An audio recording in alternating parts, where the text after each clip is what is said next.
What's up, everyone? Welcome to the Ditch the Ego podcast. Change is a choice. This is episode 8. This is going to be a continuation of episode 7. On Tuesday, I posted the relaunch of my podcast with new pods dropping every Tuesday and Thursday, and we're going to be touching on mental health is going to be the main focus. I'm going to be talking about my journey, my testimony, and whatnot to help hopefully inspire other people and be a lighthouse in the darkness for people. But we're also going to be talking about the music industry itself, new releases, my favorite artists. I want to hear about your favorite artists, favorite songs, those kind of things, what you're looking forward to, what's trending, that kind of stuff. And we're also going to touch on basketball because I'm a huge basketball fan, in specific a Los Angeles Lakers fan. So I think some of you have probably seen, I usually run polls every single time we have a game, the Lakers, that is.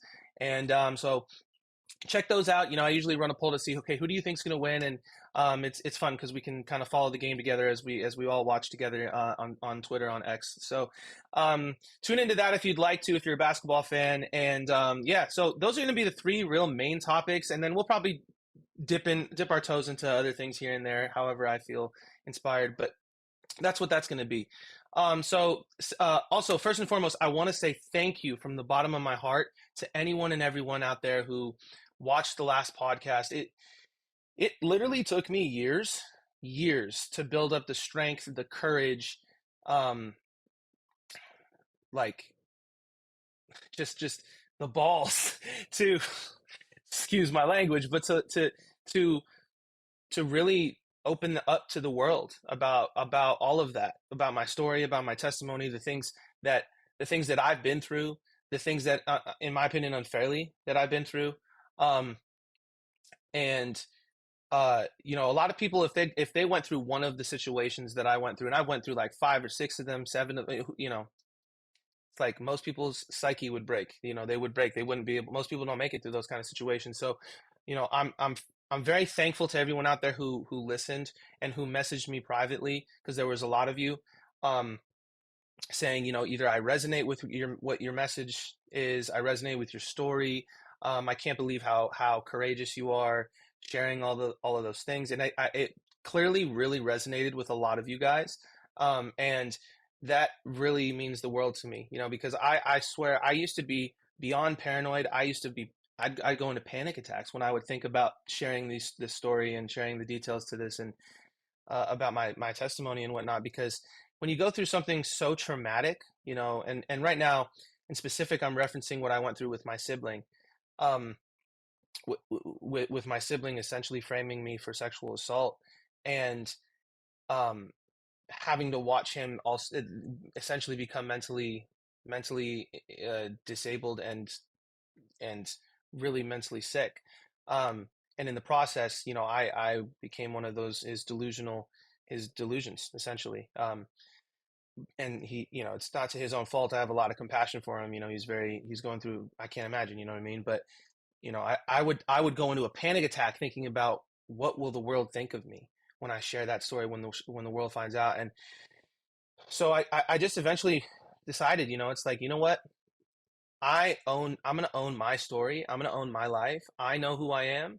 I know what I stand for. I know the kind of person I am. I know the kind of musician I am. I know the kind of son and brother I am. And I also know what my calling and purpose is in this universe. And so I decided that, I'm going to share my story. I'm going to be open with it myself, because it's going to be it's already been, after one episode, it's been very healing for me already to see all the people who've messaged me and whatnot, showing support and things like that. It's been a really beautiful thing, and I couldn't be more thankful for every single one of you guys out there who has watched, who will watch, who, sees me for who I am, because that's all I've ever wanted.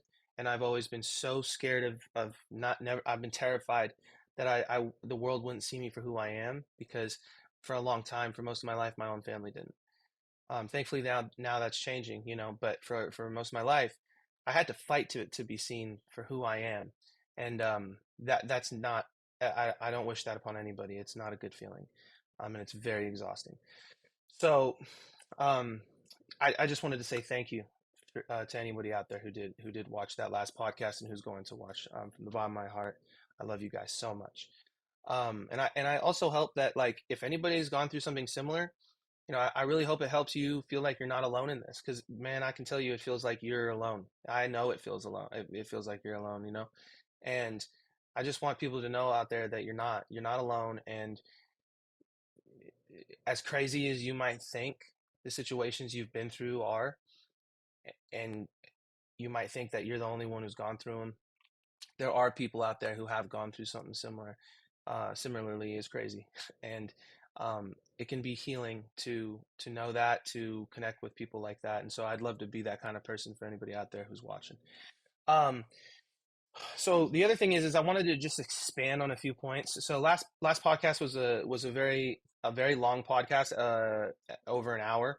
Usually my podcast, I'm going to try to keep it about half an hour, because otherwise it's just people have short attention spans, and it becomes too much content for people to digest. Once I have guests on, which I will start doing here this year, periodically, not every episode, but we'll have special guests here and there. Those episodes will be longer, because it's going to be kind of interview conversation style. So, but I wanted to expand on a few things. The first thing is that I wanted the first thing I wanted to expand on is, if you have seizures, if you have epilepsy, or if you have any kind of seizure disorder out there. I referenced in my last podcast, I was diagnosed with epilepsy when I was about 10 years old. I had a grand mal seizure, and luckily I didn't harm myself or anything like that. And I survived, obviously, as most people do, but a lot of times you can fall, hit your head, you can get serious injury. And luckily I grew out of it. But there are a lot of modern treatment for seizures, and one of the ones I've really heard about lately that I'd love to pass on to you guys, that I wish I had known about, is called neurofeedback. Now, I have done neurofeedback for myself, but not for seizures, for other stuff like depression and anxiety. But basically, they hook up these nodes to your head, and it's kind of like an EEG, if anybody who's had that.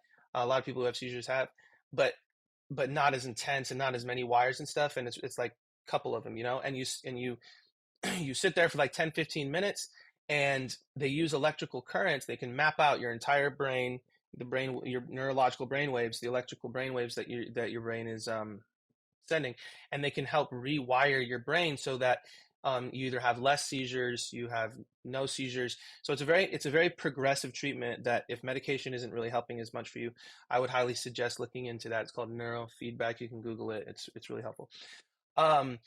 The other thing is, people have definitely responded to my story on adoption with my birth sibling. So I kind of wanted to give you guys a little bit more detail about that. It's kind of crazy how it all came together.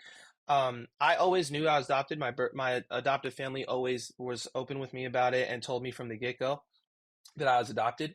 And so when I was probably like 12 or so, maybe, I just took it in my own hands, and I was like, I'm going to go find these people. And I just got on Facebook, because I had names, and I had some letters from my mother before she passed away, my birth mother. And I had names of my aunt, my uncle, my brother, my sisters. So I had some good information to build off of and use as leads. And so anyways, hello, hi. But my cat Buddy wants to say hi. Do you want to say hi? It's my cat Buddy. I love him so much. So it happened way quicker. I found them way quicker than I could have ever imagined. So I started looking on a Friday, and I found them that weekend, Saturday and Sunday, because I had names. So I searched Facebook. So it was actually really easy. And so I found I'm the youngest of us four on my birth mother's side, us four kids. I have three siblings. Like I said, my sister Heidi, my sister Lizzie, and my brother Kyle, in that order, age-wise. So Heidi's the oldest, sorry, not in the order. Heidi's the oldest, Kyle's the next, Lizzie's third, and then I'm the youngest. So, but anyways, I found them all on Facebook, and I messaged them all. And Heidi obviously had known about me, because She was the oldest, so she remembered when our mom was pregnant with me and me being adopted and stuff. So she was ecstatic that I reached out to her and that we could connect. My brother Kyle, we didn't connect immediately because at the time he was going through a really rough time in life, and so but we eventually did connect, and we ended up meeting a couple years ago finally. He lives out in Montana, so I went out to Montana and met him, and that was a pretty surreal experience. Um, and then my sister Lizzie, she's also adopted. So Kyle and or Heidi and Kyle weren't put up for adoption, and then Lizzie and I were put up for adoption.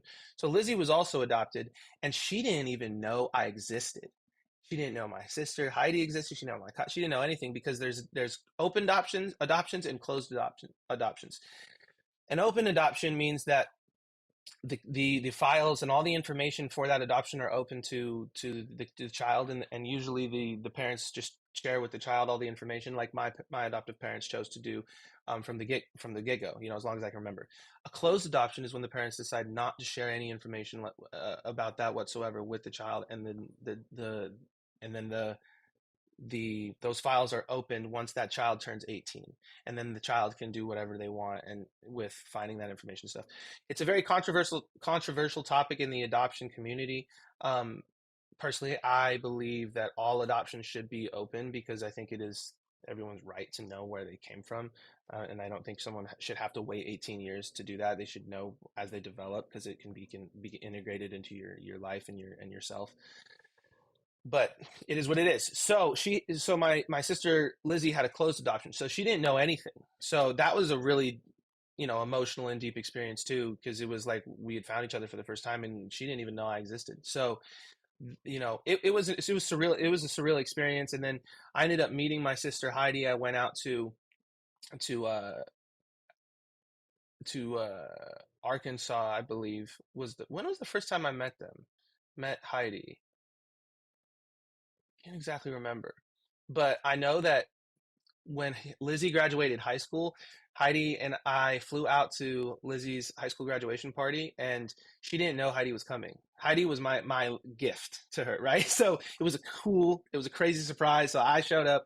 I was there like a day before, and then the next day was the party, and then all of a sudden, Heidi, our sister, walks in, and Lizzie just starts bawling, and it was an incredible moment that I will ever forever be grateful for. So. Um, I share that to say, if there's anybody out there who is adopted, like I said in the last podcast, or in an orphanage or whatnot, I encourage you to seek out where you come from, because the more connected we are to our roots, the more connected we are to our family and our legacy, the people who came before us, the greater we feel connected to that process. There's a lot of people who came before us who worked very hard and sacrificed a lot of things to give us the life we have. Like my mother putting me up for adoption, that I can't imagine. That must be the hardest thing in the entire world, right? And my mom took it even further. She didn't even hold me. She didn't even touch me. My adoptive mother Jillian was actually the person instead of the nurse to take me out of my birth mom. It was a pretty surreal, it's a pretty surreal, experience for both of those women. And but my birth mom didn't want to touch me because she wanted me to bond to my adoptive mother. She didn't want me to have any bonding issues. That's how like much she sacrificed for me to have such a better life for myself, for me. So the more I'm connected to that, the more I feel like I have a responsibility to take advantage, not take advantage in a derogatory way, like a demeaning way. It sounds like a negative connotation.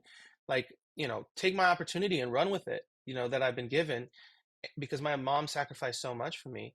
And also, it's like I'm beyond I'm beyond I want to leave a legacy. I want to continue her legacy, and I want to leave a legacy of the same kind of legacy, the same kind of legacy for my children, of you never give up on family, and you make sacrifices for your family, because that's what you do. Family's forever, and that's what we do for family. So um, I would encourage anybody out there, if you're adopted, go search for your family, because I think you'd be surprised how much of a healing experience and process that would be for you. Um, the other thing is, uh, I did want to touch on the situation with my siblings. So in the last podcast, I opened up for the first time publicly to the entire world that I was framed essentially for sexual assault. And the reason I used the word term frame, I'm going to say this every time I talk about this. The reason I use the term framed for sexual assault is because it's not just an allegation. It wasn't just this person said, my sibling said, oh, he did this, whatever. That happened, but then there was a whole investigation by the LAPD, detectives, all these kind of things, and the case was closed, and I cleared my name. And by the law of the United States, number one, you're innocent until you're proven guilty. But number two, if they open a case on you and then they close the case, it's called statute of limitations. You cannot be investigated and charged for the same crime twice. If they open a case and decide they don't have anything to charge you with, they can't charge you. Whether you're innocent or guilty, they can't try to open up that case again and charge you again. So the point I'm making here is that the situation I had with my sibling, where when we were very, very, very young, very like little kids young, we had sexual relations.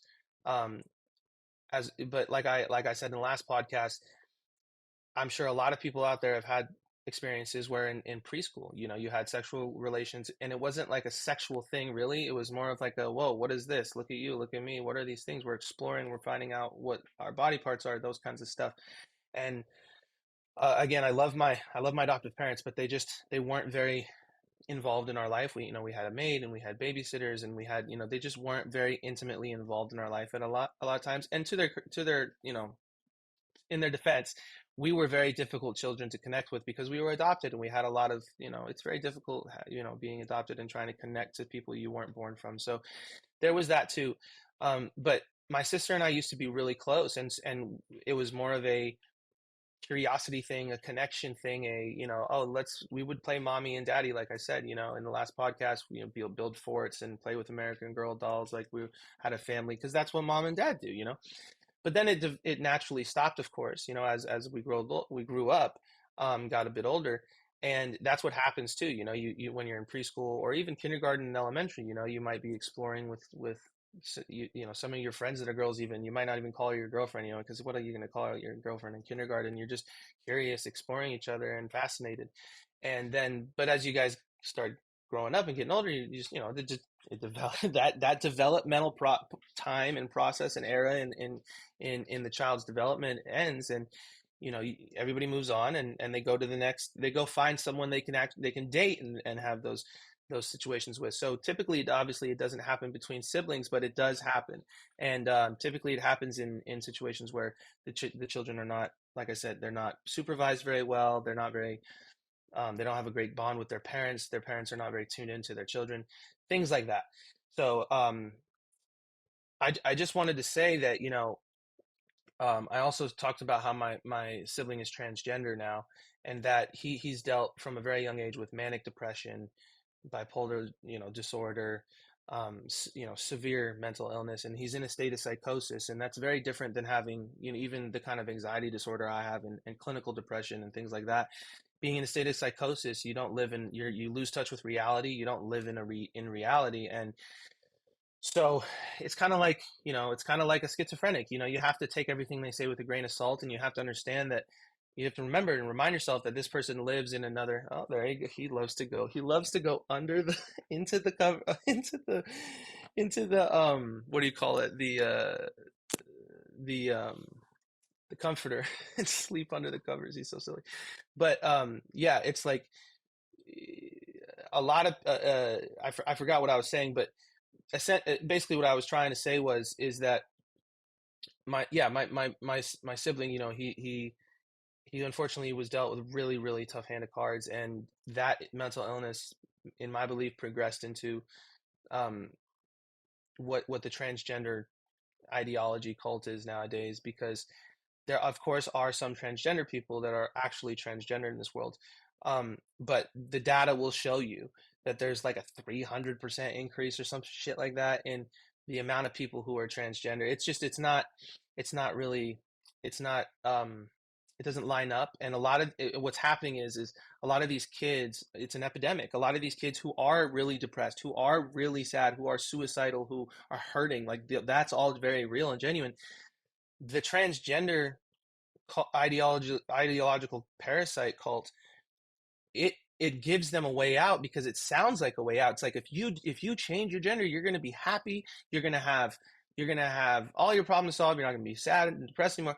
And then come to find out, they get mutilated. They have a mastectomy, whatever it is. They change all their hormones, and they're even worse. They don't feel better. They feel even worse. So I don't know if you know who Chloe Cole is. If anybody out there knows who Chloe Cole is, she is an incredible woman, and I really look up to this woman as a person, and I commend her courage because Chloe Cole transitioned in her teenage years from a woman to a man, and then I can't remember, maybe around 20 or so, she realized, oh my God, I fell prey to this ideological parasite and cult, and I did the wrong thing. And she had the courage to admit that to herself. And then she had the courage to detransition and go back to being a girl. And then she had even more of the courage, which I can't even believe and imagine, to become a advocate and speaker for detransitioning. She goes around all around the country, and she does these speaks, and she talks with prominent people. She talked with Vivek Ramaswamy while he was running his presidential campaign. She talks with a lot of people, and she's just a spokesperson for hundreds of children in the United States right now who are unfortunately have been taken advantage of by the United States medical industry, and it's a damn shame. And the doctors who did this to these children, in my opinion, should have their licenses revoked and be put in jail. And so, because I've experienced it personally, I watched my sibling really. This is not. I don't know the person who my sibling is anymore. And it's made him sicker. It's progressed his mental illness. And so, the point of me bringing this up is that it tied directly into my life because I became an unintended consequence, stray bullet, if you will, of his mental delusion. And he wrote me to it and created this entire false narrative and story and accused me of sexual assault, falsely accused me of sexual assault. Now, I had to share that with the world because it was weighing on me, man. It was weighing on me so much because I felt like I was carrying around this thing inside that nobody knew about, and I was terrified that if anybody found out, they would never accept me. They would never see me for who I really am anymore. And once I had started doing self-love work and self-respect work and all spiritual work and growth work and healing work, I came to the realization that people will accept me for who I am, and the people who don't, fuck them. Excuse my language, but it's like the people who don't, fuck them. Not everybody can like me. Some people like red, some people like blue. It's like there's always going to be someone who doesn't like me, who doesn't see me for who I am. But I know the real people, my real people in my life.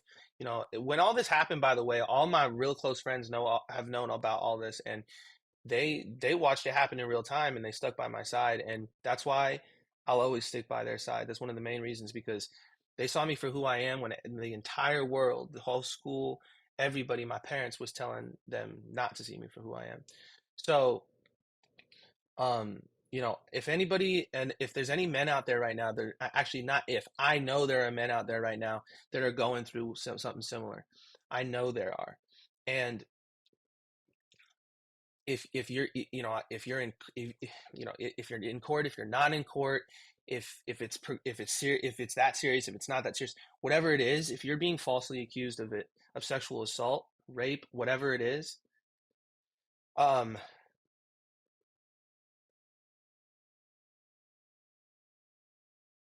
it, it's like, if you're being accused of sexual assault or anything like that, it's like you hold on. And if there's anyone out there who they're actually, not if, I know there are people out there, there are men out there who are going through what I've gone through, whether you're in court, you're not in court, whether it's serious allegations, whether it's not serious, whatever it is. If you're being falsely accused of sexual assault or anything like that, I hope that I can be an inspiration to you and show you that there is hope. There is hope that your reputation, your character, your future won't be destroyed. Because if you know who you are, and you stay grounded in that, and you fight for yourself to be heard and seen, and you never quit, right? And you surround yourself with people who do see you for who you are, you will succeed and you will be seen for who you are. So I feel like there's such a powerful message for people out there, especially men out there, to hear.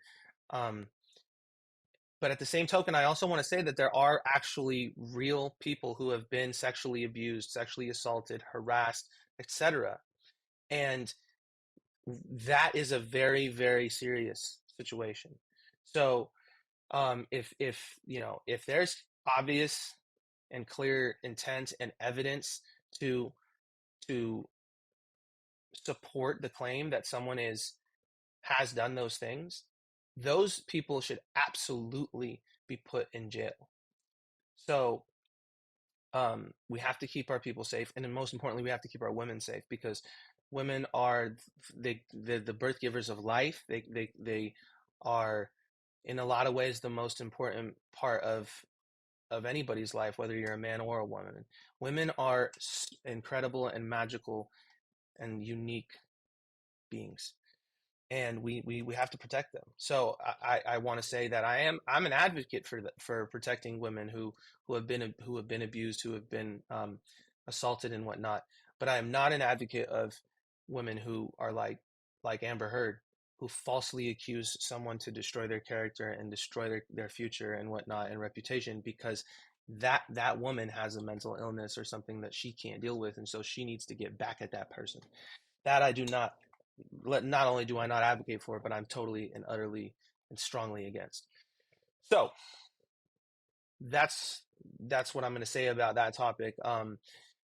It's been a very, very long journey for me to heal, and I still have really extreme trauma. I still believe a lot of times, that there's someone out there building a case against me. The police are coming to get me, and all that's rooted in the trauma of having to fight for your freedom and your name and whatnot when you're innocent, and being faced with the possibility of being found guilty for something that you didn't do and that you're innocent of. And so there's a trauma that could happen again, and it's definitely hard, but I'm in a much better place now, and like I said, best place I've ever been, and I feel like I can share it with the world and be an inspiration to people and help people who are going through something similar, because I think you'd be surprised to know how many people are actually going through something similar to that.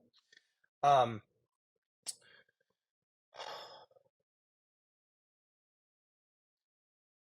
the other thing is touching on my mental illness. I touched a little bit about it on the last podcast. I have clinical depression, anxiety, and panic disorder. I grew up with seizures. Luckily, I grew out of them. Um, I I have genetic predisposition. I have a genetic predisposition to addiction. So I'm an addict, but I'm an addict in recovery. Thank God.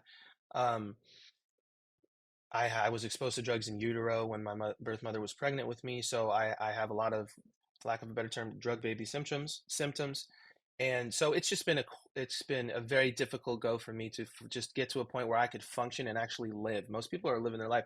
I've spent 25 years getting to a point where I can actually just function. I used to wake up in panic attacks. I couldn't go to school.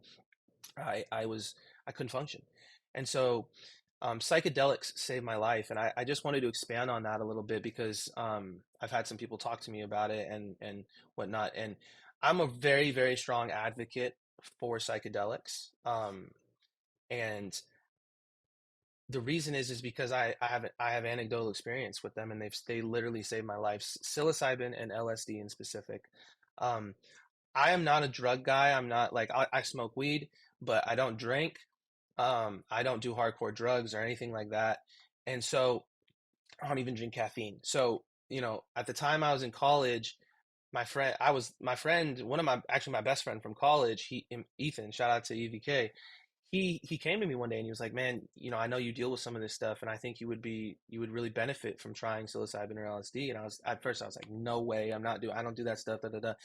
But then I started doing some research, because I was like, if this is my best friend, he is my best interest. He's a straight nose guy. He wouldn't say this to me if there was no benefit, right? If there was nothing that I could actually gain from and heal from it.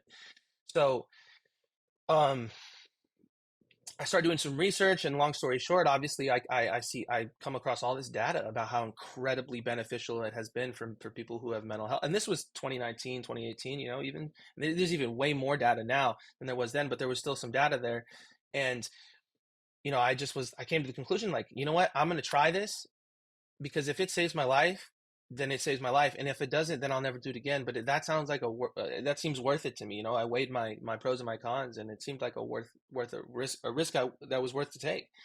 Um, so I ended up taking it, and I um, it changed my life.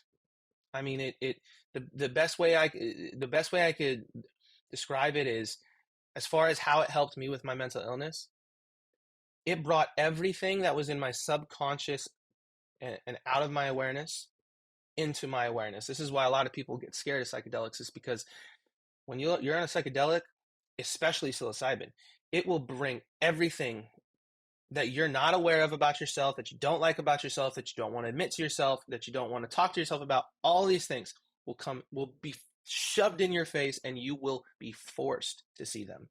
Now, when that happened for me, because I had been suffering for so long, I was like, thank God, finally, now I see clarity. I had a spiritual awakening. My third eye opened, and I just wanted more of it. I was like, oh my God, finally I can do some problem solving. I can help myself. And so I would start doing these psychedelic trips with myself. And I have to say also, you have to be very, very careful, educated, and very, very intelligent to do psychedelics on your own, because they need to be used in a very specific way and a very safe way. Okay, in my opinion, these are not substances that you should be using to party, to get high, right? They are substances that you should utilize to enhance the experience of your life, and to help you to connect with a higher power and a higher consciousness, and the universe. So um I would start doing these trips with LSD and psilocybin, and of course I would set my intention. I would go into the trip with, I'd clean my whole house. I'll sage my house. I'll do all this stuff, right?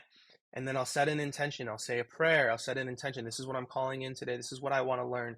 Please let the psychedelic medicine teach me what I need to know. And I open myself up to the psychedelic, and then I choose to purposely traverse my mind and explore myself and explore my subconscious while on psychedelics, to help me figure out how I can get out of my own way.